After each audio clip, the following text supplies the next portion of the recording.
और अब देखिए सत्ता सम्मेलन छत्तीसगढ़ में मुख्यमंत्री विष्णुदेव साय के साथ एक्सक्लूसिव।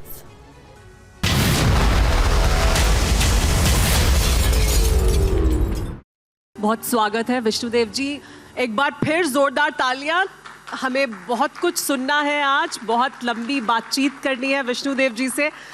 जानेंगे छत्तीसगढ़ के लिए क्या रोड मैप है, क्या अभी तक हासिल किया है, क्या उपलब्धियां हैं और कहाँ ले जाना चाहते हैं। उनके तमाम विजन डॉक्यूमेंट्स हम पहले देख चुके हैं, लेकिन आज खुद उनसे सुनेंगे कि वो किस तरह से देखते हैं कि आगे का जो सफ़र है छत्तीसगढ़ का वो कैसा रहने वाला है। तो शुरुआत करते हैं। सबसे पहले 25 साल की ही बात करते हैं, क्योंकि हम ऐसे मौके पर बात कर रहे हैं जब छत्तीसगढ़ को बने 25 साल हो गए हैं, लेकिन लंबा सफ़र रहा है।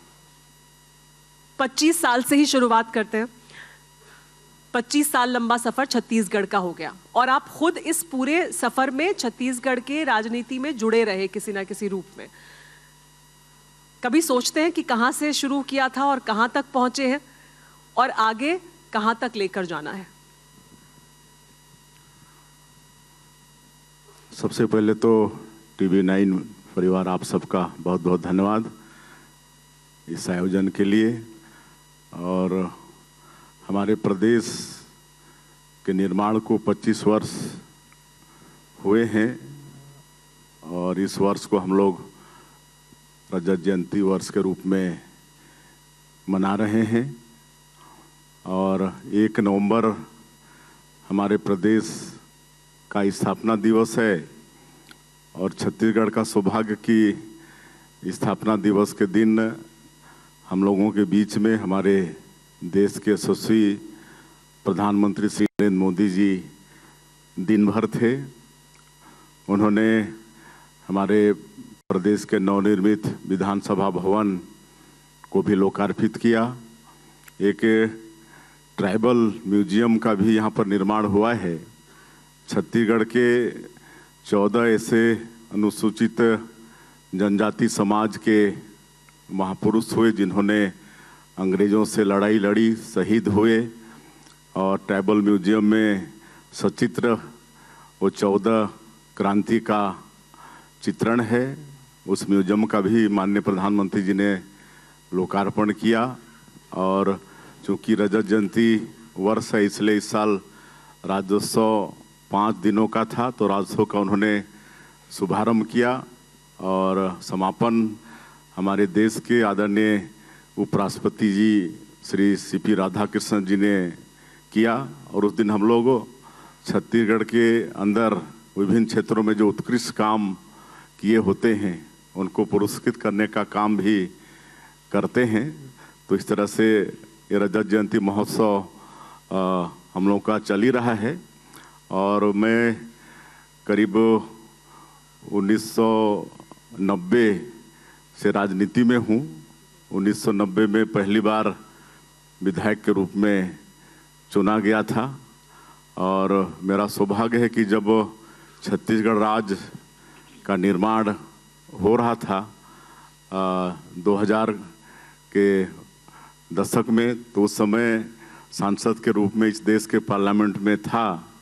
और चूँकि मैं पहली बार उस समय सांसद बन के गया था, तो आज भी मुझे याद है छत्तीसगढ़ निर्माण बिल पर जो चर्चा हुई थी लोकसभा और राज्यसभा में। मैं उस समय लोकसभा का सदस्य था, लेकिन राज्यसभा में भी हम गए थे और जो चर्चा हुई उसको भी सुने। और उस समय के हमारे नेता आदरणीय स्वर्गीय लखीराम अग्रवाल जी और राज्यसभा सदस्य थे, स्वर्गीय दिलीप सिंह जूदेव जी और राज्यसभा सदस्य थे। और लोकसभा में हमारे आदरणीय डॉक्टर रमन सिंह जी वो थे और आदरणीय रमेश बैस, ये दोनों लोकसभा में थे और मैं भी लोकसभा से था छत्तीसगढ़ से। तो इस तरह से ये चारों हमारे बड़े नेता, 2 नेता लोकसभा में, 2 नेता हमारे राज्यसभा में चर्चा में भाग लिए थे। और 1 नवंबर 2000 को छत्तीसगढ़ राज्य का निर्माण हुआ। तो उस समय छत्तीसगढ़ की स्थिति और आज 25 वर्षों की स्थिति अगर तुलना करें तो ज़मीन और आसमान का फर्क है। उस समय इस क्षेत्र में भूखमरी होती थी और विशेषकर ग्रामीण क्षेत्रों में, और वो भी बस्तर और सरगुजा जैसे क्षेत्रों में लोगों को कोदो, कुटकी, महुआ खाना पड़ता था। कभी कभी वो भी नसीब नहीं होता था। कई बार लोग 2 टाइम में 1 टाइम खाना खाते थे। लेकिन जब 1 नवंबर 2000 को छत्तीसगढ़ राज्य का निर्माण हुआ और 2003 के पहले विधानसभा चुनाव में छत्तीसगढ़ की जनता ने भारतीय जनता पार्टी को चुनी और डॉक्टर रमन सिंह के नेतृत्व में सरकार बनी, तो एक ऐसा सुंदर पीडीएस की प्रणाली लाए और आज 1 रुपया किलो में लोगों को अनाज मिल रहा है। तब से भूख का बिल्कुल पलायन हो गया है। आज कहीं भूखमरी नहीं है। मैं समझता हूँ छत्तीसगढ़ राज्य बनने का सबसे बड़ा अचीवमेंट तो यही है कि जो एक अभिशाप था इस क्षेत्र के गरीबों के लिए, लोगों को भरपेट भोजन नहीं मिलता था, वो छत्तीसगढ़ राज्य निर्माण होने से कम भूख का पलायन हुआ है। और इसके लिए हम देश के पूर्व प्रधानमंत्री और भारत रत्न श्रद्धेय अटल बिहारी वाजपेयी जी को नमन करना चाहेंगे।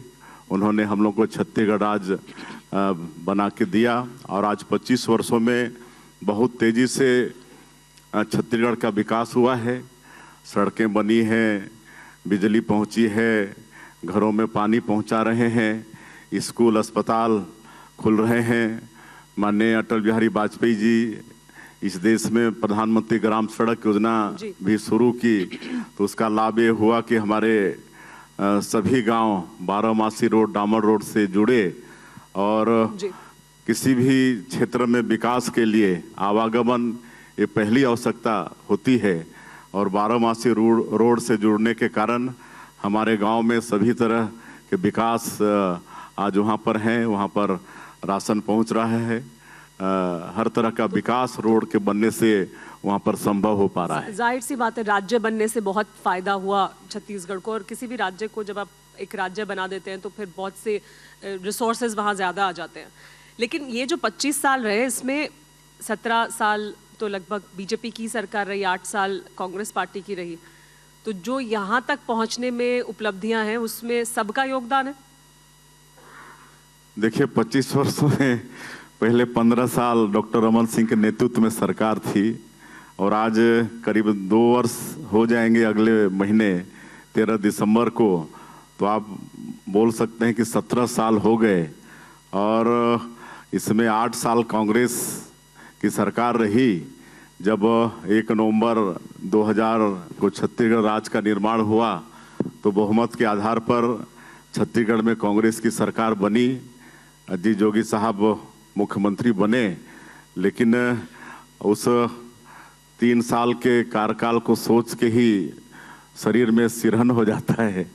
मतलब इतना उस समय जनप्रतिनिधि खरीदे गए, 12 विधायक उस समय खरीदे गए थे और छोटे निचले स्तर में पंचायत के सरपंच, जनपद अध्यक्ष, ये सारे खरीदे गए। उस समय धान की खरीदी शुरुआत हुई तो धान को पानी में डुबा के देखा जाता था और इसका परिणाम ये हुआ उस कुशासन का कि 2003 में जब पहले विधानसभा का चुनाव छत्तीसगढ़ के अंदर हुआ तो यहाँ की जनता ने भारतीय जनता पार्टी को चुना।